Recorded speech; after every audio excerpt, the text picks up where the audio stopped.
En esta disertación me propongo exponer algunos de los aspectos del tema de las parábolas de nuestro Señor Jesucristo que son tratados en los evangelios hipnóticos. Primero trataré de brindar una definición aceptable del término parábola y esbozaré por qué Jesús usó tanto las parábolas para sus enseñanzas durante su ministerio terrenal. Después discutiré varias reglas para conseguir una buena interpretación de las parábolas. Y finalmente, haré una exposición de las parábolas del sembrador para ilustrar los tópicos anteriores. El diccionario bíblico de wikicristiano.org define una parábola como una composición literaria en la que una narración breve, real o ficticia ilustra una verdad moral o espiritual. Y añade que una parábola es un símil largo en el cual se afirma o se implica que una cosa es como otra.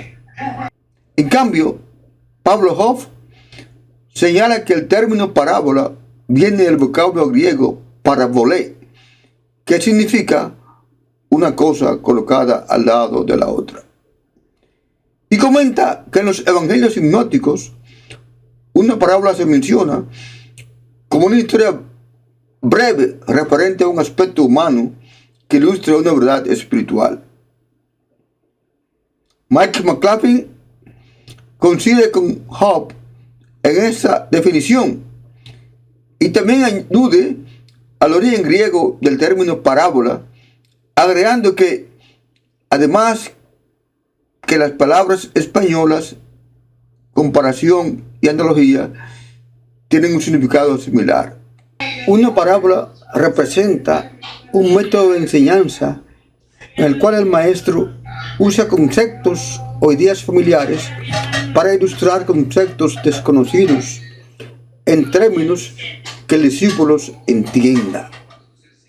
Tanto Hoff como McLaughlin se refieren a la definición popular que dice que una parábola es una historia terrenal con significado celestial. Hoff expone 4 razones por las cuales el Señor enseñó en parábolas. A. Para que las verdades espirituales y morales fueran más interesantes y fáciles de entender. B. Para que las verdades se recordaran mejor. C. Para no ofender a las personas que no estaban preparadas para escuchar la verdad desnuda y para ocultarla de aquellas personas que la rechazaban. Y D. Para traer juicio o castigo a los que no querían aceptar la verdad del Evangelio. Especialmente en su ministerio posterior en Galilea, Jesús usó ampliamente sus enseñanzas a través de parábolas. Una vez sus discípulos le preguntaron por qué usaba ese método, y él le respondió: porque a vosotros os es dado saber los misterios del reino de los cielos, mas a ellos no les es dado, porque a cualquiera que tiene se le hará y tendrá más, pero al que no tiene le será quitado. Por eso les hablo por parábola, porque viendo no ven y oyendo no oyen ni entienden. Mateo capítulo 13, verso 11 al 13. En los versículos siguientes, Jesús les hace saber a sus discípulos que ese proceder ya estaba profetizado, citando a Isaías capítulo 6, verso del 9 al 10. Hoff enumera 3 reglas o pautas para interpretar correctamente las parábolas. Estas reglas son: A. Buscar la idea principal o verdad central que quería enseñar el Señor. B. Interpretar los detalles a partir de la idea central. Y C. Tener precaución al apoyar una doctrina sobre alguna parábola. McLaughlin concuerda con estas tres reglas de la interpretación, pero agrega una cuarta regla: usar la verdad de una parábola en su propio contexto. Si seguimos esta regla, no caeremos en el error de sustituir el mensaje de salvación mediante la gracia por un mensaje de salvación mediante obras humanas. Por cuanto los eruditos no se han puesto de acuerdo en cuanto a la definición del término parábola, el número exacto de parábolas va desde 30 a 80. Pero por lo menos McLaughlin ha identificado 47 que cumplen con los criterios requeridos de las verdaderas parábolas, lo cual ayuda a que se pueda clasificar en arreglos cronológicos y en arreglos por temas. Cronológicamente se señalan las siguientes subdivisiones: los primeros años y la preparación para el ministerio de Jesús, el ministerio temprano en Judea, el período temprano del ministerio en Galilea, el período medio del ministerio en Galilea, el período postrero del ministerio en Galilea y el período postrero en Judea Perea. Mientras que en la clasificación por temas se mencionan las siguientes subdivisiones: el reino de Dios, la salvación, discipulado y acontecimientos futuros. No todas las parábolas se mencionan en los mismos evangelios sinópticos. Los escritores de esos evangelios decidieron mencionar algunas y otras no. Sin embargo, hay 8 parábolas que aparecen registradas en los 3 evangelios sinópticos. Y estas son: los huéspedes del novio, el parche en el vestido viejo, el vino nuevo en odres viejos, el sembrador, la semilla de mostaza, los ladrones malvados, la piedra preciosa y la higuera que brota. Y precisamente, como una manera de ilustrar este ensayo acerca de las parábolas de Jesús, voy a analizar aquí brevemente la parábola del sembrador, que aparece registrada en los 3 evangelios sinópticos: Mateo 13, del 3 al 9, 18 al 23, Marcos 4, del 3 al 9, 13 al 20, Lucas 8, 5, 8, 11 al 15.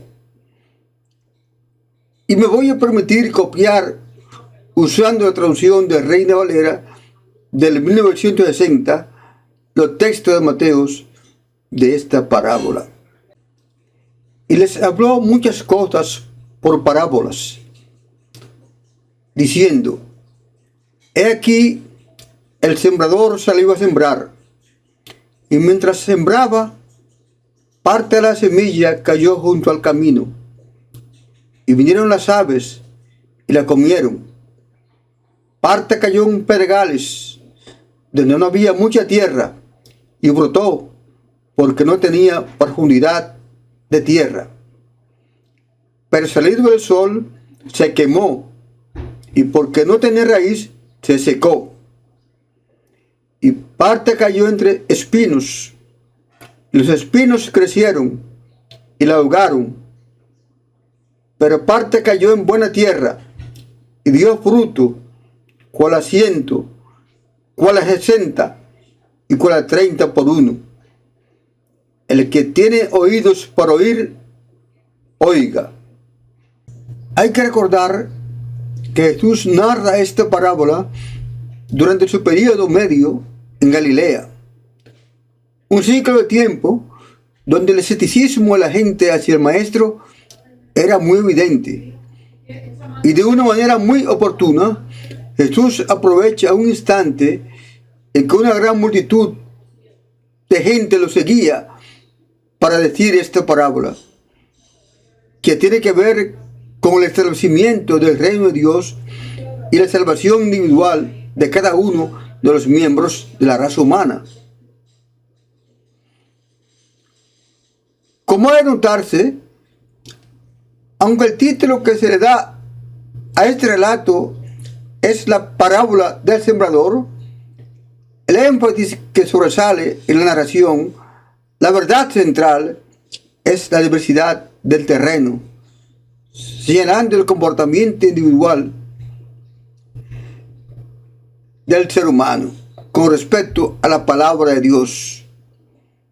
Cada hombre recibe de una manera diferente el mensaje del Evangelio, la semilla. El sembrador tiene un producto que quiere diseminar, pero es la responsabilidad individual del ser humano el elegir lo que va a hacer con la palabra de Dios. Esta importante parábola está dirigida a los dirigentes del Señor. El maestro desea que tus seguidores sepan qué esperar cuando se predica el mensaje del Evangelio. La multitud que oyó la parábola se quedó únicamente con el relato de la historia.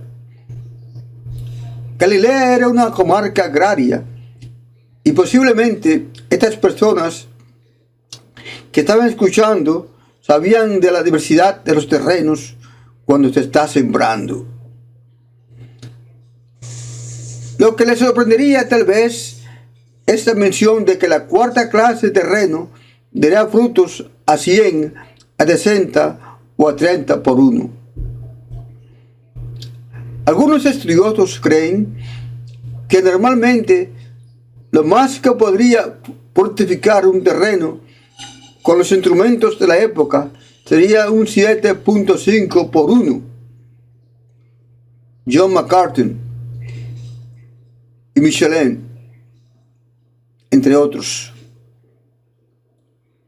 Por lo cual, la celebración que Cristo hace de la cantidad de cosecha del cuarto terreno podría haberlos dejado un poco confuso, pues esta cosecha sería súper extraordinaria, fuera de serie, sin una explicación humana. Aquí hay un factor de sorpresa. Con todo, ellos no comprendieron el contenido espiritual de la parábola, ni tampoco los discípulos. Ya después que la multitud se disgrega, los discípulos le preguntan al maestro el significado de esta parábola. Y eso nos trae a pensar en la regla de interpretación de parábolas que nos indica que hay que buscar para una buena interpretación si el mismo Señor proveyó la interpretación de la parábola. Este es el caso. Es aquí lo que Jesús dice en los versículos 18 al 23 del libro de Mateo, concerniente al significado de la parábola. Oíd pues vosotros la parábola del sembrador. Cuando alguno oye la palabra del reino y no la entiende, viene el malo y arrebata lo que fue sembrado en su corazón. Este es el que fue sembrado junto al camino. Y el que fue sembrado en pedregales, ese es el que oye la palabra y al momento la recibe con gozo, pero no tiene raíz en sí, sino que es de corta duración, pues al venir la aflicción o la persecución por causa de la palabra, luego tropieza. El que fue sembrado entre espinos, este es el que oye la palabra, pero el afán de este siglo y el engaño de las riquezas ahogan la palabra y se hace infructuosa. Mas el que fue sembrado en buena tierra, este es el que oye y entiende la palabra y da fruto, y produce a 100, a 60 y a 30 por uno. De modo que, utilizando la clarificación que Jesús hace en torno a esta parábola, me propongo exponer mi punto de vista. Como mencioné anteriormente, el énfasis de esta parábola está en las 4 clases de terreno que van a recibir la semilla. Como se ve en los versículos anteriores, estos terrenos son simplemente las diferentes personas que acogen el Evangelio, el mensaje de Jesucristo. El sembrador es el mismo, el que predica la palabra de Dios. La semilla es la misma, el Evangelio. No hay clases de sembradores ni clases de semillas.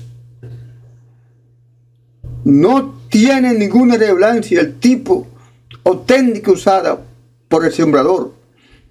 Y la semilla no puede ser adulterada. El mensaje tiene que ser el mismo.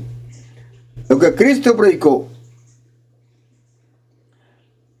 Lo que hace la diferencia para la cosecha es el corazón del hombre. Cristo quiere que sus discípulos estén preparados, que conozcan el comportamiento de la persona individual al recibir el mensaje de Dios. El mensaje que les mandó a predicar en la gran comisión. Analicemos, pues, estos 4 comportamientos del corazón humano. Primero veremos la siembra de la semilla junto al camino.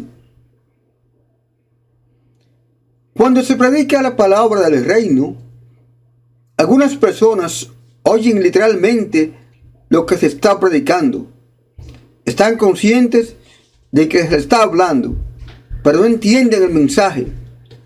La intención de la palabra simplemente es un discurso sin significado real para ellos. Entonces, el mal aprovecha la ocasión para robarle el mensaje, no dándoles tiempo a entender para apreciar el verdadero significado de la palabra. Cristo dice claramente que es el diablo el que le arrebata el alimento espiritual. Y ellos ni cuenta se dan de lo que está pasando.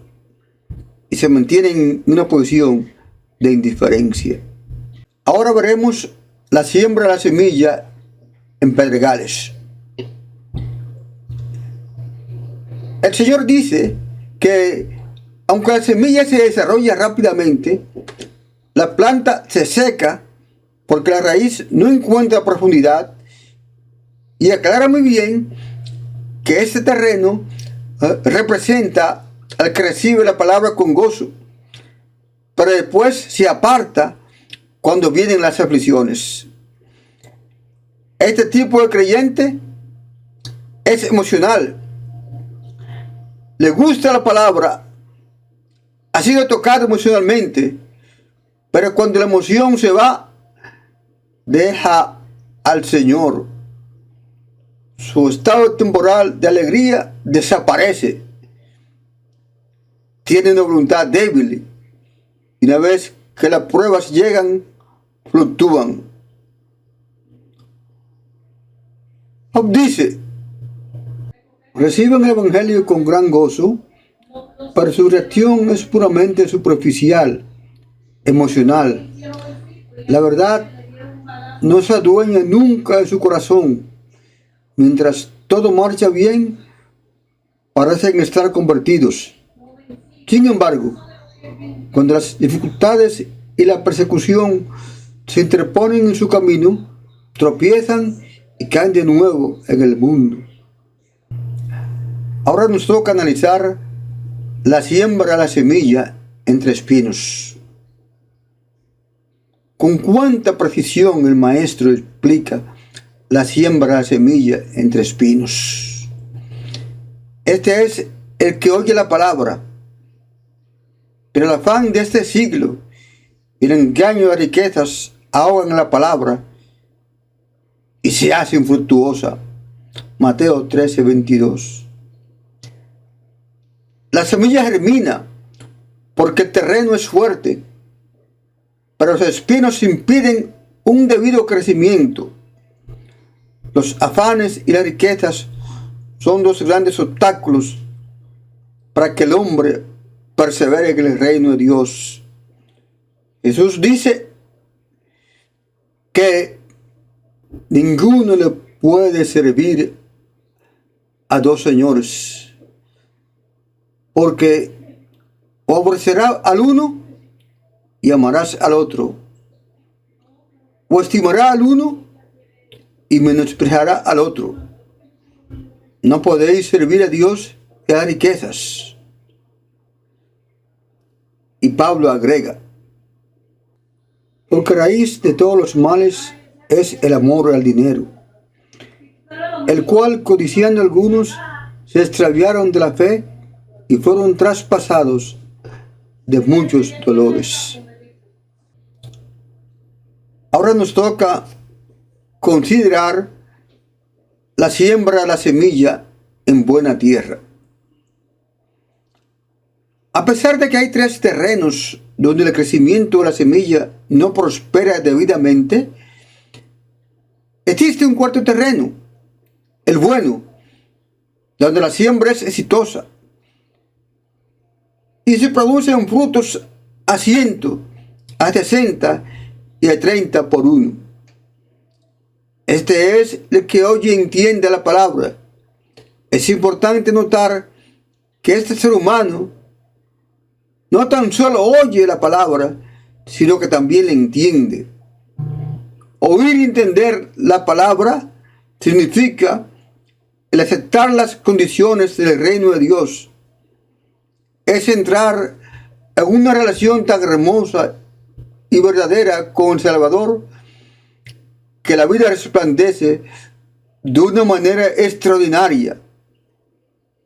Los frutos de esta comunión trascienden las expectativas humanas, cual al 100 o al 60 o al 30 por uno. Como bien lo ha expresado McLaughlin, aunque Jesús no fue el primero en usar las parábolas, es innegable que él ha sido el maestro que ha usado más efectivamente este género literario. Las usó principalmente para enseñar a sus discípulos las verdades del reino, a la vez que se cubría de las posibles acusaciones que podrían haberles hecho sus adversarios. Las parábolas son figuras de lenguaje que permiten que el receptor recuerde mejor la verdad de las cosas, ya que se emplean incidentes o figuras simples, cotidianas, para enseñar o mostrar una realidad más profunda.